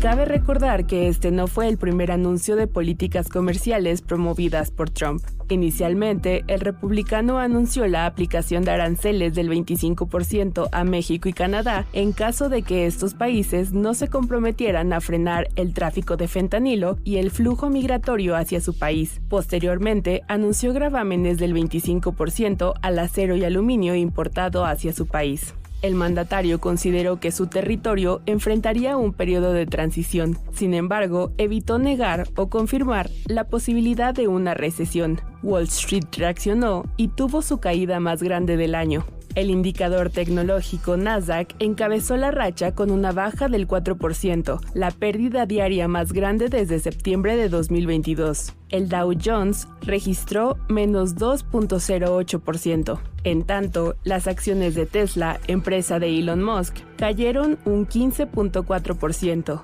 es decir, un estimado de $125 mil millones, la mayor caída en 5 años. Nvidia, empresa de semiconductores, perdió 5% su valor, y también empresas como Amazon, Apple, Meta y Microsoft reportaron caídas en la bolsa. Tras el anuncio de los aranceles recíprocos, los mercados bursátiles presentaron caídas incluso más grandes. En Nueva York, el índice Nasdaq perdió otro 5.83%. El Standard & Poor's 500 cayó 4.69%, mientras que el Dow Jones retrocedió 3.78%. En Europa, los mercados se dieron con pérdidas de entre 1 y 3%. Francia retrocedió 3.31% y Alemania 3.08%. La Casa Blanca contra Amazon. Hoy la vocera de la Casa Blanca, Karoline Leavitt, indicó que el presidente estadounidense se reunirá mañana con los líderes empresariales que han decidido reinvertir en Estados Unidos y así incentivar a otras compañías a hacer lo mismo. Asimismo, Leavitt arremetió contra la compañía Amazon del empresario Jeff Bezos al calificar de hostil y de acto político que esa empresa expresara su deseo de detallar el impacto de los aranceles en los precios de los productos que ofrece en su plataforma a nivel mundial. Acabo de tener una llamada con el presidente sobre el anuncio de Amazon. Este es un acto hostil y político por parte de Amazon. ¿Por qué Amazon no hizo esto cuando la administración de Biden aumentó la inflación a su nivel más alto en 40 años? Y también agregaré que no es una sorpresa porque, como Reuters recientemente escribió, Amazon se ha asociado con propaganda china. Entonces, esta es otra razón de por qué los estadounidenses deben comprar productos estadounidenses. A través de su cuenta de X, Amazon respondió que si bien esto era una propuesta de su tienda de bajos costos, el proyecto no había sido aprobado. Sin embargo, el dueño de la empresa, Jeff Bezos, sí anunció su intención de escribir todos los días en su espacio de opinión del Washington Post sobre libertades personales y libres mercados. Ciudadanos contra gobierno. Si bien al inicio de su segundo mandato el presidente contaba con poco más de la mitad de la aprobación de los ciudadanos, Trump ha tenido una pérdida de 8 puntos porcentuales en las encuestas de aprobación, reportando una aceptación del 44% de la población en comparación a su primera semana de mandato cuando consiguió un promedio del 52% de apoyo. Esto de acuerdo a datos de The New York Times. Asimismo, las encuestas han reflejado un incremento sostenido de su aprobación, la cual es del más de 53%. De acuerdo a datos de algunas casas encuestadoras, el rechazo es de 7 de cada 10 ciudadanos. Esto no solo se ha reflejado en números. Alrededor de Estados Unidos, ciudadanos han realizado protestas masivas en contra de las acciones implementadas por Trump. En la mayoría de ellas, también han criticado las labores de Elon Musk frente al Departamento de Eficiencia Gubernamental. Bajo la consigna Love Not Hate Makes America Great o Quita tus manos, los ciudadanos estadounidenses se han manifestado en contra de el retroceso de los derechos reproductivos de las mujeres, el retroceso de los derechos de la comunidad trans, las deportaciones masivas de migrantes y la guerra arancelaria entre países. De acuerdo a medios locales, los contingentes han reunido a más de 20,000 personas en diferentes zonas de ciudades como Washington, Chicago, Los Ángeles y Nueva York. Con el nombre de May Day, el 1 de mayo, Día Internacional de los Trabajadores, se prevén más protestas por todo el país. Para Imer Noticias, informó Kathleen Velázquez. Los primeros 100 días de Donald Trump en el gobierno de Estados Unidos y parte del caos que se aproxima al desastre que ha causado este personaje, pues también ha involucrado a Santa Claus, a la Navidad. El New York Times publicó hace un ratito una nota que me llamó la atención y se la quiero compartir rápidamente. Resulta que las tarifas, los aranceles que ha impuesto Donald Trump a China han puesto en riesgo la producción de juguetes y, por ende, la Navidad para millones y millones de niñas, niños y niñas estadounidenses. China produce el 80% de los juguetes que se venden en todo el mundo occidental y el 90% de esta producción se vende en Estados Unidos. Las sanciones que ha impuesto Donald Trump ya han afectado las posibilidades de que los niños estadounidenses reciban la visita del Choncho Claus, porque porque los pedidos se tienen que hacer con anticipación. De hecho, en un año normal, en este momento ya estaría la producción a todo lo que da. Se necesitan por lo menos 5 meses para recibir las órdenes, producir, empacar y enviar toda la mercancía que se va a vender en Navidad.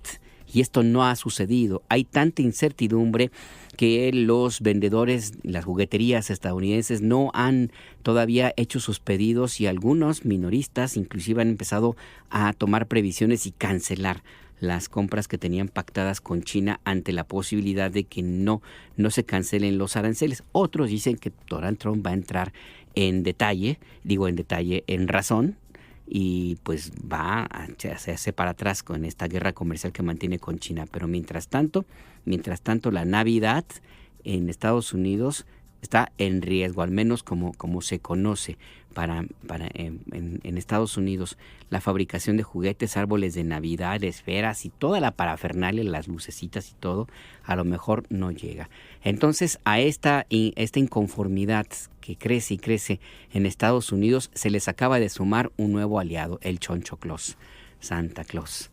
Ahí también un afectado, un damnificado de las políticas, los dislates, las ocurrencias de Donald Trump. Y no terminamos todavía.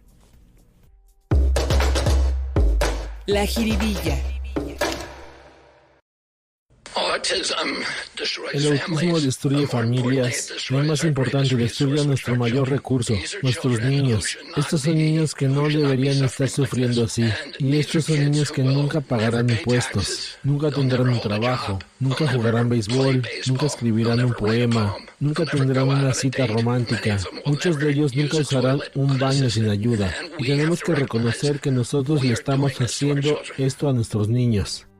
Bueno, a quien escuchamos es a el secretario de Salud de Estados Unidos del gobierno de Donald Trump, Robert F. Kennedy Jr., quien asegura que el trastorno del espectro autista se puede prevenir sin aportar pruebas ni tampoco un documento científico. Este personaje, que es antivacunas y se acerca mucho a los terraplenistas, es decir, a los que creen que la Tierra no es redonda, sino plana. Bueno, Robert F. Kennedy, el secretario de Salud, prometió hallar la toxina ambiental que está detrás del aumento de tasas de lo que llamó la epidemia de autismo en Estados Unidos. Dijo además que las personas autistas con este padecimiento no practican deportes ni trabajan, por lo que nunca pagarán impuestos, lo que hizo que miembros y familiares de la comunidad con trastorno del espectro autista rechazaran estas declaraciones que, mire, más allá de lo ocurrente que puede, por definirlo de alguna manera, que puede ser este personaje, el tema es que estos comentarios que vienen del secretario de Salud, el responsable de la política pública de salud en Estados Unidos, se traducen en atonía en el término de la atención a las personas que lo necesitan. Y además se parecen estos señalamientos, estas definiciones, a las que se escuchaban en 1932, 1931 en Alemania, antes del triunfo de Adolf Hitler, y que se repitieron de 1933 a 1945, cuando fue derrotado ese régimen nazi. Así definían a las personas con alguna discapacidad. De esta manera, personas que no practican deportes, no trabajan y no pagan impuestos. Ese es parte del riesgo de tener a personajes ocurrentes como el terraplenista Robert F. Kennedy Jr. al frente de la Secretaría de Salud de Estados Unidos, y el impacto en Estados Unidos puede llegar a otros lugares.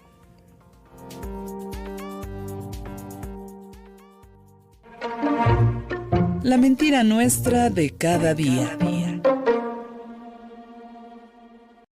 Hemos detectado a través de 2 vías quejas por parte de las personas consumidoras y monitoreos que realizamos en nuestras redes sociales de eventos que se supone que se van a realizar. Son eventos falsos y venden los boletos a través de redes sociales y de páginas de internet. Entonces nos llaman la atención de repente porque algunos están incluso preciados en dólares o manejan precios que no corresponden a la realidad. Entonces aquí queremos decirles a todas y a todos quienes van a eventos, a conciertos. Aquí, por ejemplo, ejemplo, esta fue era una experiencia inmersiva del Titanic que sí se ha dado en otros países del mundo, pero aquí en realidad no se trajo el proyecto. Y un festival también tailandés. Entonces buscamos a los encargados de las sedes y nos dijeron: no tenemos conocimiento. Tenemos algunas quejas, ya estamos en proceso de conciliación. Y aquí las recomendaciones es verificar que la venta de boletos sea en sitios oficiales. 2, consultar carteleras de los lugares que fungirán como sedes para corroborar que de verdad esté programado el evento. Y 3, revisar que los precios se exhiban en pesos mexicanos.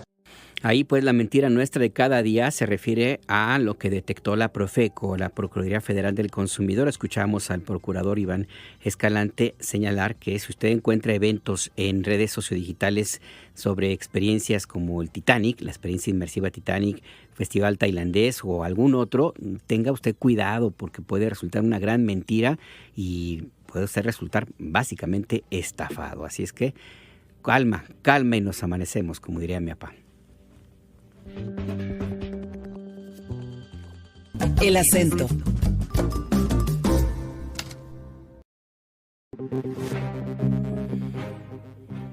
Pasamos ahora a otra información. México se mantiene como uno de los 10 países con más solicitudes de asilo y refugio. Esto de acuerdo con el informe anual 2024 del Alto Comisionado de Naciones Unidas para los Refugiados, la ACNUR.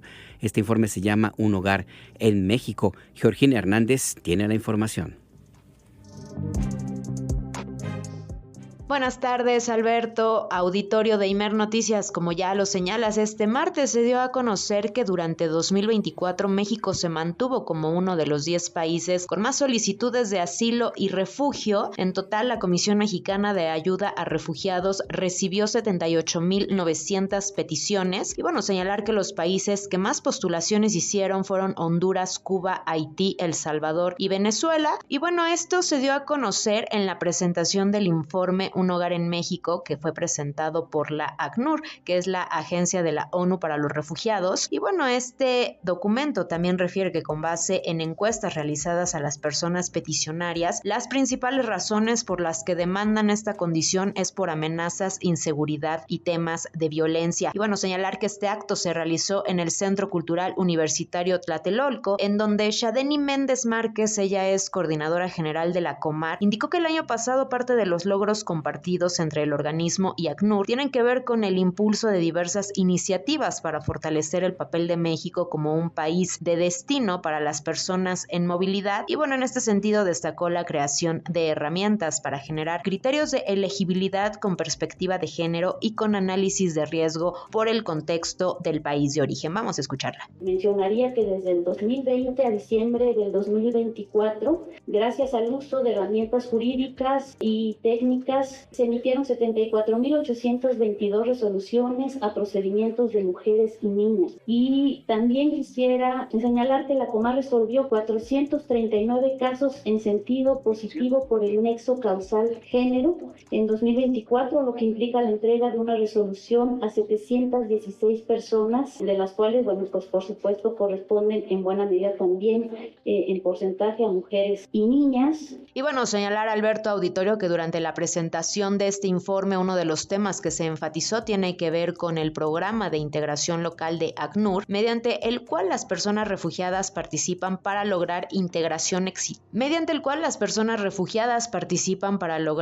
integración exitosa gracias al acceso a un empleo formal, salud, educación y vivienda, así como para acceder a la nacionalidad mexicana. Y bueno, señalar que de acuerdo con la ACNUR, desde la implementación de este programa en 2016, se ha apoyado a la integración de más de 50,000 personas refugiadas y solicitantes de asilo mediante la participación activa de más de 650 personas que otorgan trabajo formal. Y bueno, un ejemplo de este programa es María Fernanda Vico, quien es una persona refugiada en México, originaria de Cuba, y quien actualmente trabaja en un despacho de abogados asesorando y apoyando a personas migrantes. Y bueno, en el acto que se realizó este martes, ella resumió su experiencia en territorio mexicano con 4 4 palabras. Estas son inclusión laboral en México. Vamos a escucharla. Es muy satisfactorio para mí como refugiada poder brindarles esa seguridad, poder explicarles que México justamente sí es un hogar. México,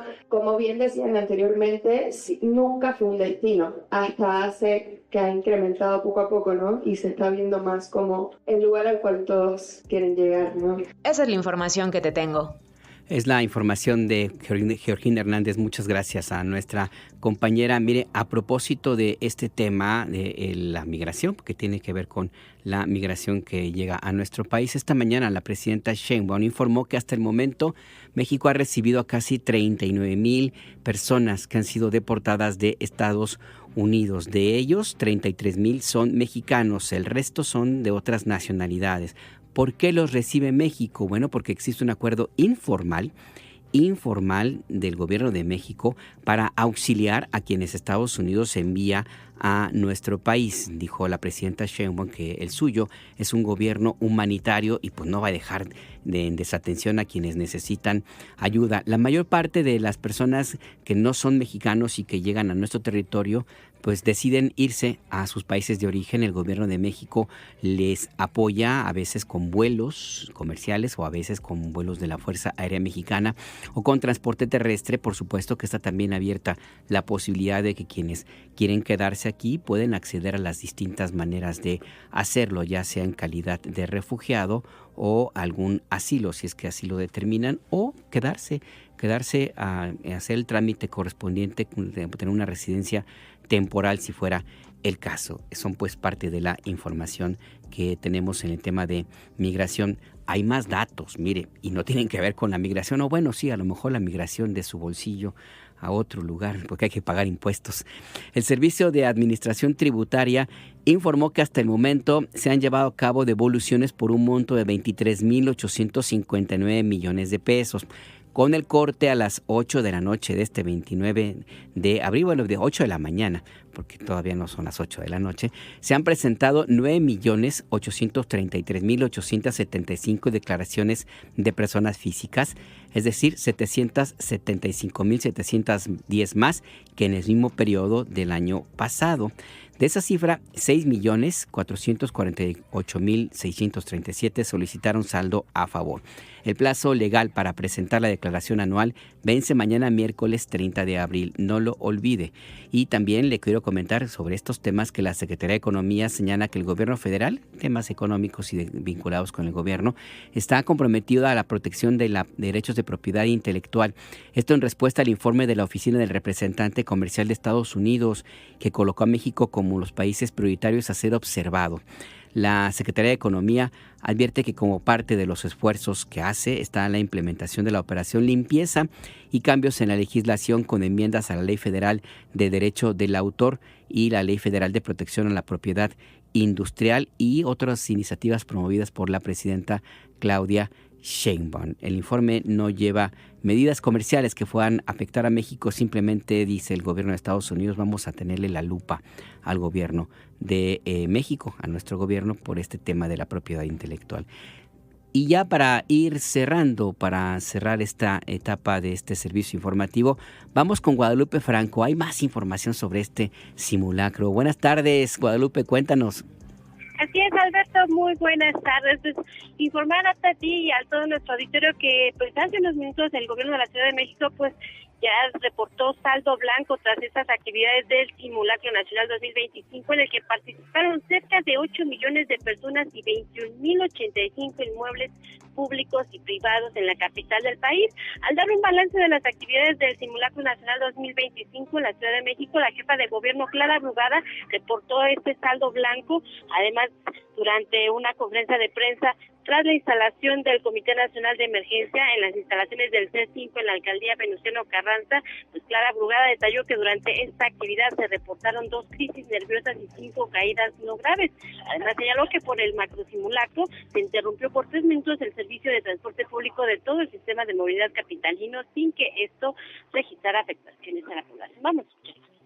Se calcula una participación de entre 7 y 8 millones de personas que participaron en este simulacro. hubo 2 crisis nerviosas reportadas y hubo 5 reportes de personas que se cayeron en la evacuación, que no fue grave, no ameritó traslado, sino simplemente allí fueron atendidas, pero en general podemos decir que hubo saldo blanco en este simulacro, que fue un éxito la participación de la ciudadanía nuevamente aquí en la Ciudad de México.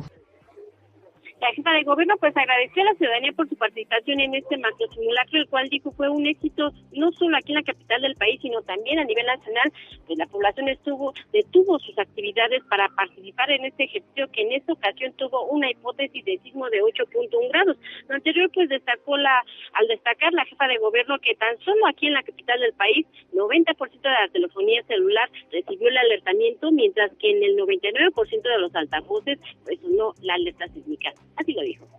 A las 11:30 de la mañana, cuando se activó la alerta sísmica y el C5 difundió a través de sus 13.992 altavoces, funcionaron el 99%. 3.858. Hoy el titular del G5, el doctor Salvador Guerrero, nos dio esa información y nos de que funcionaron más y cada vez más cada año. También esta alerta sísmica fue difundida por celulares, a través de celulares. La jefa de gobierno además aprovechó para reconocer la participación de 3.998 escuelas y 9 universidades públicas y privadas del país, además de la participación de 70,000 trabajadores de la salud de 230 centros sanitarios. Cabe mencionar que durante esta conferencia la jefa de gobierno dio a conocer que el segundo macrosimulacro se llevará a cabo el 19 de septiembre próximo. Además, adelantó que en 2026 se realizarán 3 simulacros nacionales. Uno será en enero, otro en mayo y el último en septiembre del siguiente año. Alberto, auditorio, el reporte que les tengo esta tarde. Muchas gracias, Guadalupe Franco. Excelente tarde. Excelente tarde también para ti. Pues ahí está la información más reciente sobre este simulacro nacional y el capítulo en Ciudad de México. Ya nos vamos. Antes de despedirnos, le quiero invitar a que se conecte o sintonice a las 6 de la tarde. SPR Informa, tu punto de referencia, nuestra emisión vespertina del Instituto Mexicano de la Radio, con toda la información a las 7 de la mañana en punto. Mañana Entre Líneas con Adriana Estela Flores. Que tenga usted un muy buen provecho. Gracias por acompañarnos. Y le dejo con esta canción muy ad hoc a propósito, pues, del dinero. Se llama Money, con Pink Floyd.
Imer Noticias presentó